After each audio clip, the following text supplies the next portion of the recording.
Hi everyone, I'd like you to meet my friend Laurie. We met about 10 years ago, 11 years ago at the Apple Farm. I'd gone to do a soul coaching course, and Laurie had also come to do the same. And I felt like coming back to India. And I saw her, and she just looked at me and she said, "Are you doing okay?" And I said, "Yes." And yeah, she's been like a soul sister to me since then. And we're very, very close and very connected by the heart. And now here's Laurie, and she'll tell you what she's doing right now and what she's done before this. Okay. Well, first of all, it's so wonderful being in this space with you, even though Yeah, it's on Zoom. yeah. It is, yeah. So what I'm doing currently is I am at the Osage Forest of Peace Retreat Center in eastern Oklahoma in the United States. We're about 25 minutes from Tulsa. The retreat center sits on 40 plus acres of woods, as you might guess, since it's called the Osage Forest of Peace. It was actually begun 40 years ago by Sister Pascaline, who is a Benedictine nun. And she and her other fellow sisters ran Forest of Peace until I think it was about 2007 or 8. And then, they were getting older. There were fewer Benedictine sisters. And so they put it up for sale. An individual purchased it who had actually been coming to the Forest of Peace for a number of years and had a real connection with Sister Pascaline.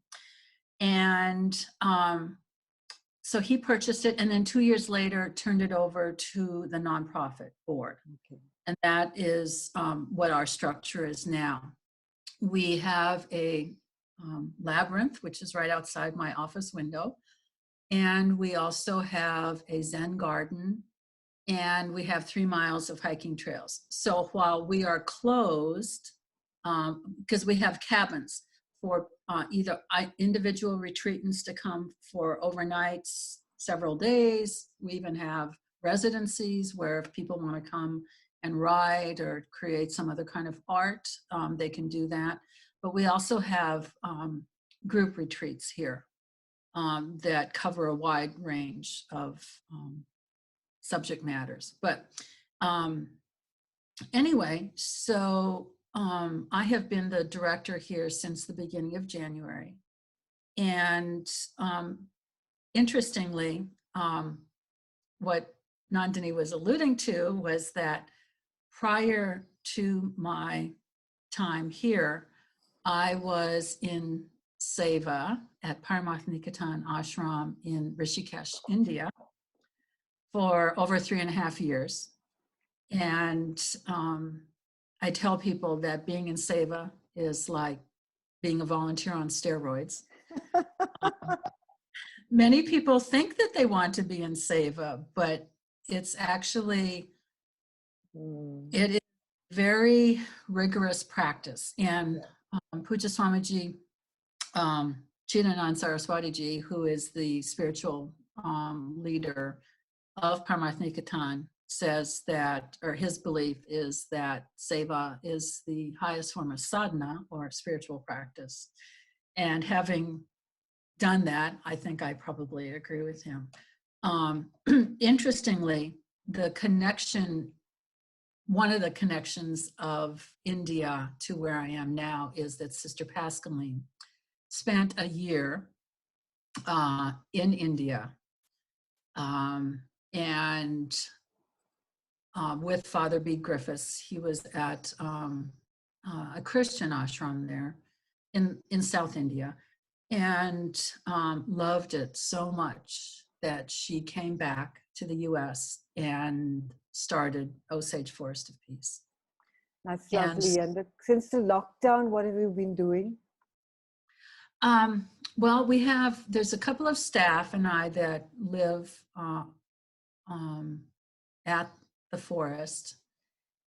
And then I also have a couple of friends who have ended up here via from Portugal on their way to Colorado. Yeah. And of course, people's plans have been kind of uprooted. So while we do the regular work, even though we're not open, except for the grounds, there's still a lot to do. But we also have been creating virtual programs that we offer on Facebook.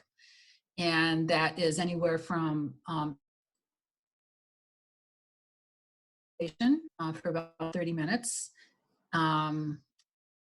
to we have Christy Hayes, who does Qigong demonstration for about 20 minutes on Saturdays. We have Tom Prine and Dr. Steve Byers, who are both on our board, who lead Intro to Mindfulness. Kate Forrester, who has been doing presentations around kind of sophrology, focused on people having difficulty sleeping, and other issues that I think are pertinent to what people are experiencing Yes. now. Yes. And also we have another Joanne, who is she's been a long time friend of the forest, and she is in one of the leaders of our spiritual direction program. And so Joanne has been also offering some virtual tips, for people to just get through this time. That's really good. And now, what would you say that is keeping you in balance? What would you say that is helping you stay with hope, stay with just being centered, mindful, staying with seva, and not letting the mind go all over the place? That's really interesting, Nandinii, because I have found this last month, since we've been in lockdown, to be a real challenge. I have experienced roller coaster emotions, some sadness. I find when I say this, it's not like I'm feeling sad and depressed all the time. Yes. Kind of a roller coaster of emotion. And what I want to let people know is that it's okay to feel sad, to maybe feel a little depressed. I think that it's important that we allow ourselves the time to process that, because these are not ordinary times. No, and yet, not. we none of us knows what's going to happen, in the next 30 seconds, 30 minutes, 30 hours, 30 days. Granted, none of us really knows that.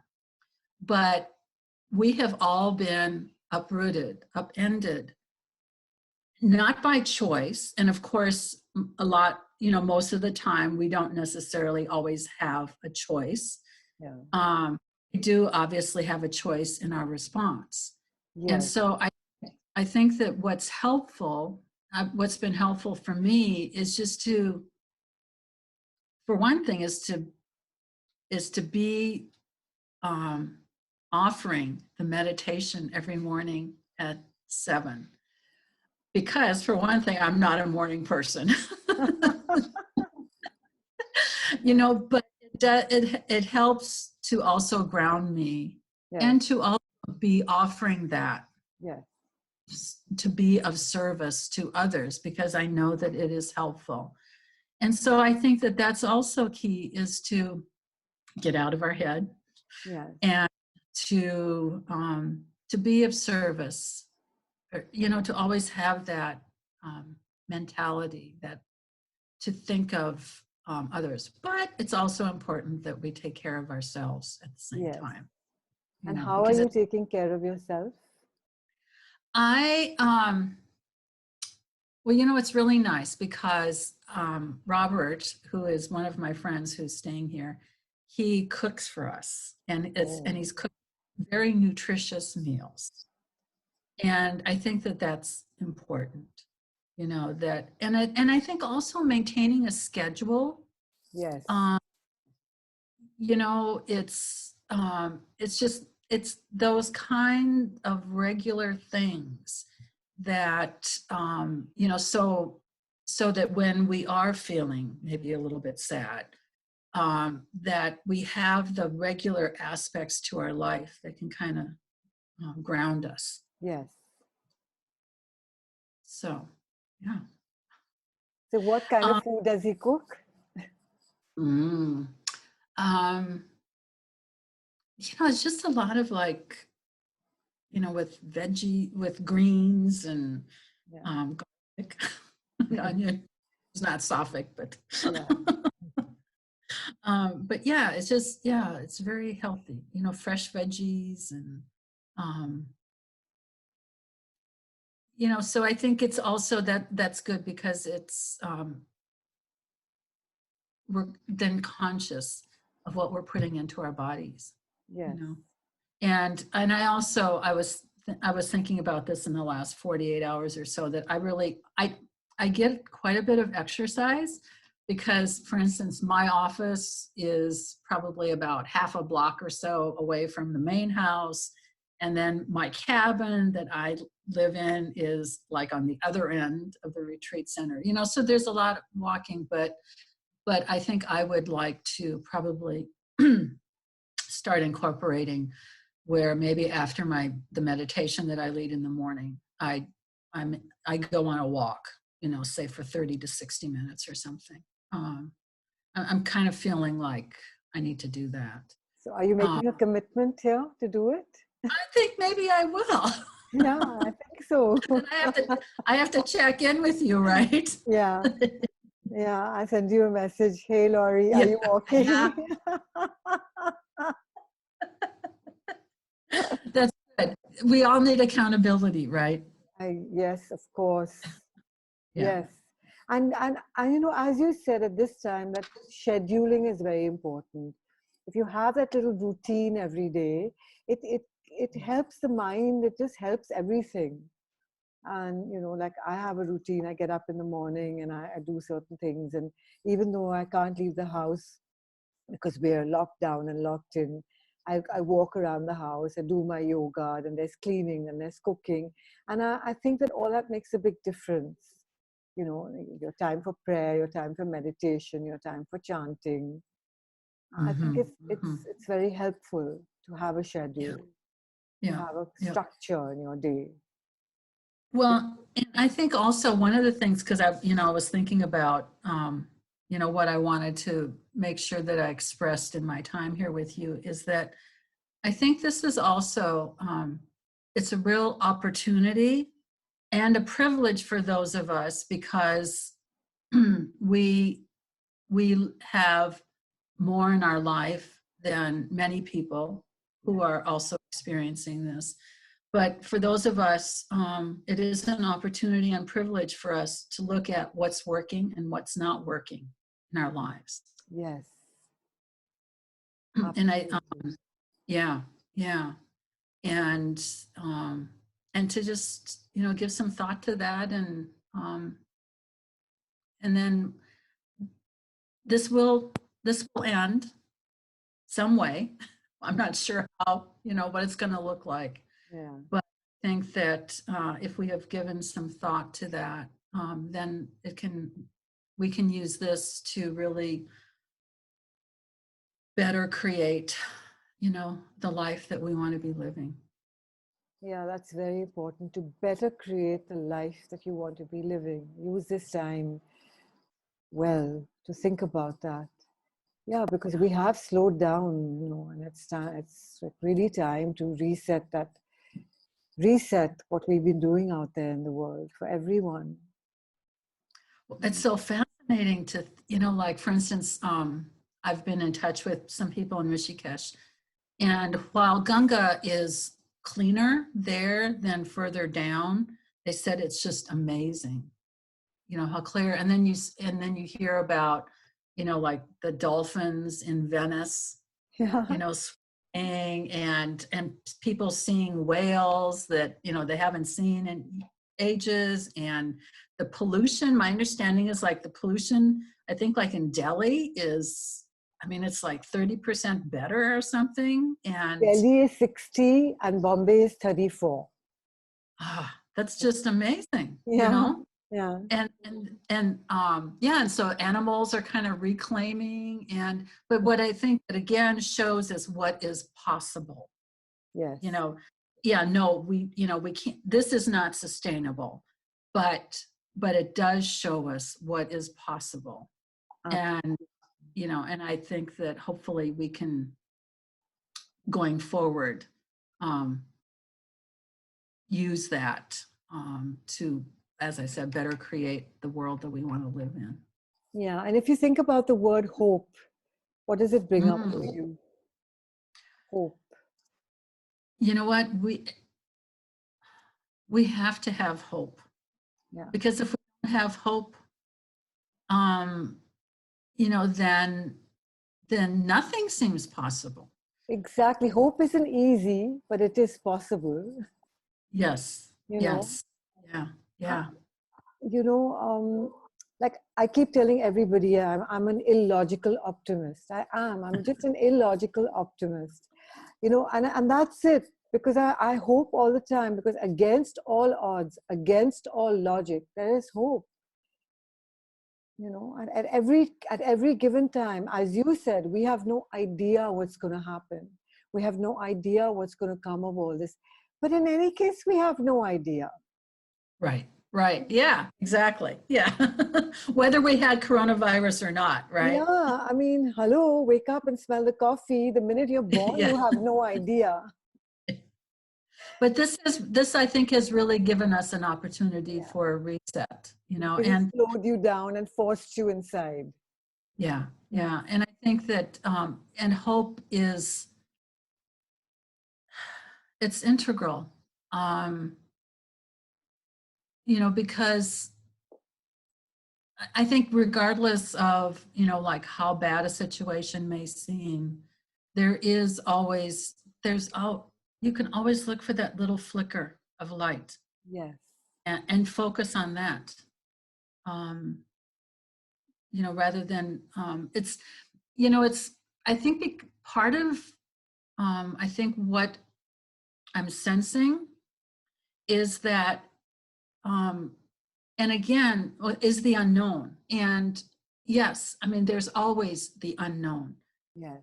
I think that because there's so much that we're not really aware of, that makes it seem, I think it just creates maybe some of that doubt and fear. Yes.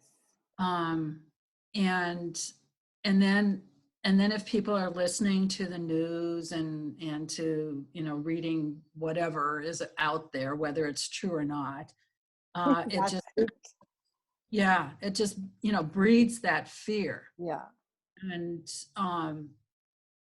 in the Course of Miracles, right, they say that you have two responses. You have two choices. It's either love or fear. Exactly. What are you going to choose? Yeah. And, and living a life in fear or living a life out of fear it's restrictive. I mean, just the word fear, yes. And it's not, and I'm not saying don't feel fear, but it's like feel it and walk through it. Because we're meant to be expansive. Yes. It's like we're meant to reach for the stars, and you can't reach for the stars if you're like, like this. So there's so many opportunities right now, for us, I think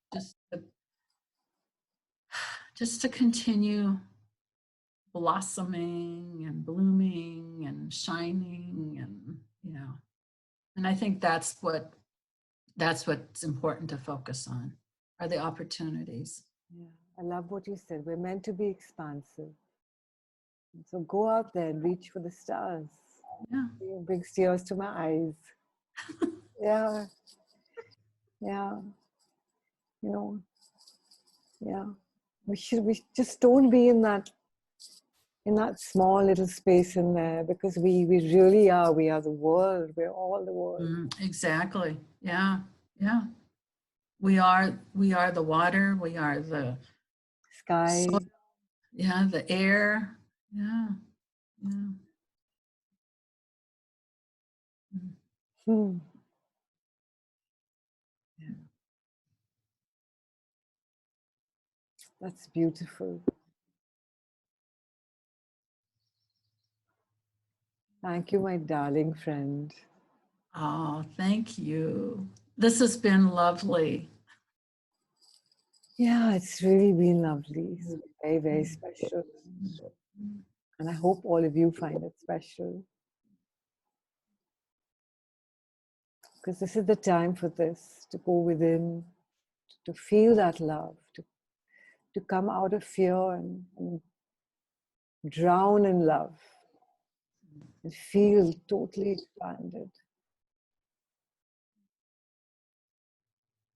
Feel one with everything. That's who we are.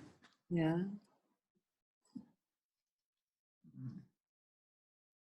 Yeah.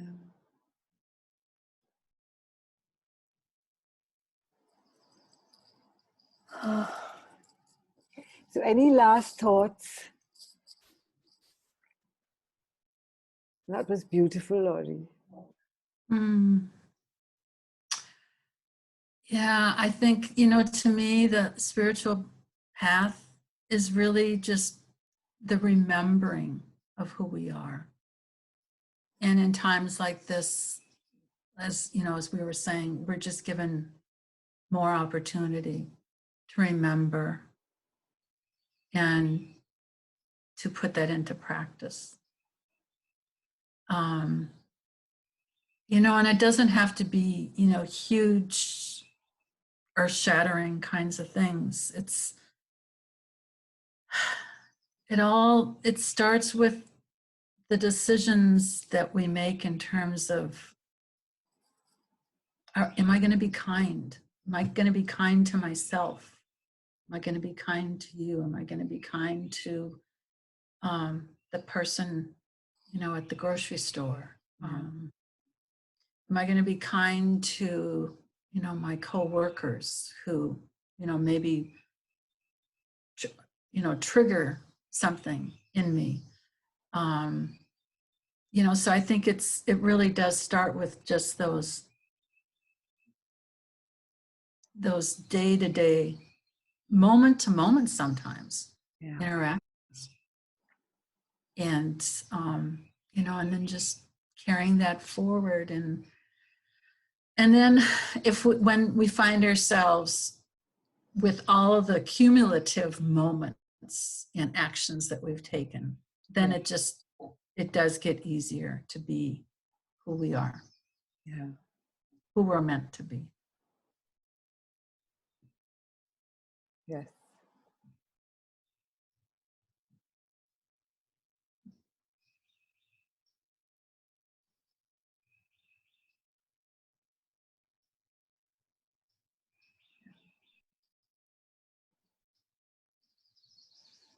Wow, I can hear the birds. Yeah. It's lovely.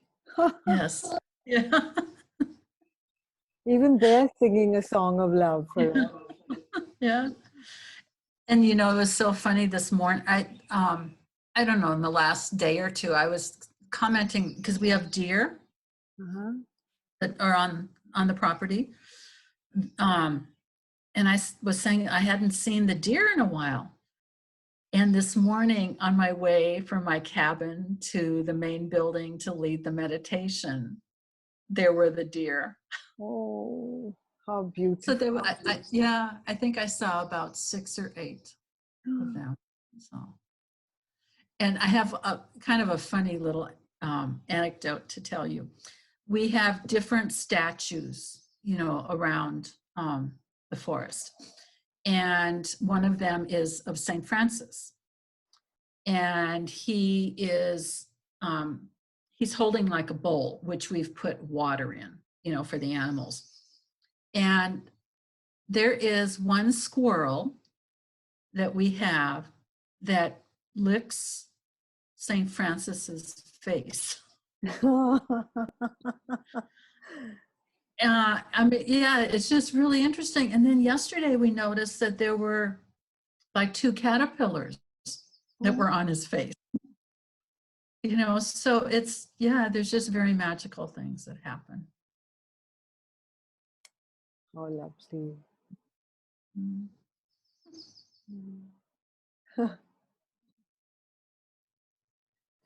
So thank you, Laurie, for sharing this lovely time with us. It was just amazing talking to you. Thank you.